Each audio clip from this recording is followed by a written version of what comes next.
Hello students, welcome to स्वाध्याय classes. अभी होने वाला है टीचर भर्ती और टेट। तो टेट की तैयारी कर रहे हैं या टीचर भर्ती की भी तैयारी कर रहे हैं या वर्ग 1, वर्ग 2, वर्ग 3 किसी भी की तैयारी कर रहे हैं तो आपको बाल विकास और शिक्षा शास्त्र तो पढ़ना ही पड़ेगा।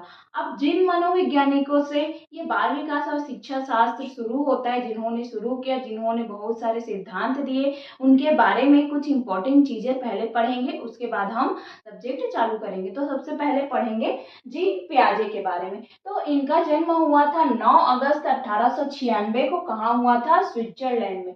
और मृत्यु हुआ था 16 सितंबर 1980 को जेनेवा में। अब ये क्या थे? एक जीव विज्ञान के विद्यार्थी थे, लेकिन इनकी रुचि मनोविज्ञान की तरफ भी थी। जब अल्फ्रेड बिने अपनी बुद्धि का परीक्षण कर रहे थे तो वहां पे ये भी मौजूद थे उनकी सहायता के लिए, और उसी समय इनको संज्ञान के प्रति रुचि जागृत हुई। इन्होंने बहुत सारे बच्चों पर प्रयोग किया और इन्होंने अपने ही 3 वर्ष के बच्चे पर भी प्रयोग किया था। उसके बाद इनके कार्यक्षेत्र और सिद्धांत देखते हैं। सर्वप्रथम संज्ञानात्मक पक्ष का क्रमबद्ध वैज्ञानिक अध्ययन किन्होंने किया था?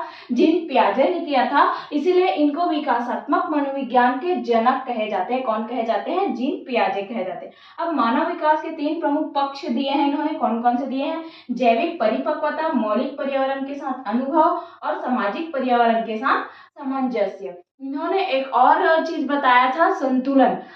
जो संतुलन है वो ये इन तीनों के बीच संतुलन स्थापित करता है।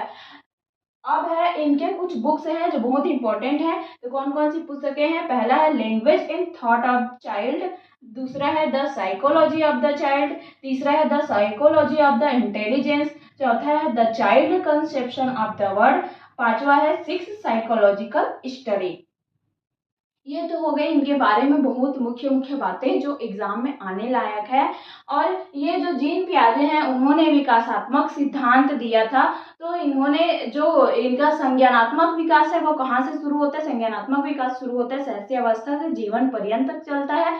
और जो विकास होता है वो होता है गर्भावस्था से वृद्धावस्था तक। तो इन्होंने अलग अलग स्टेज में बांटा है, शैशवावस्था, वृद्धावस्था। शैशवावस्था मतलब गर्भावस्था से लेकर वृद्धावस्था तक। तो उसको भी आगे हम पढ़ेंगे।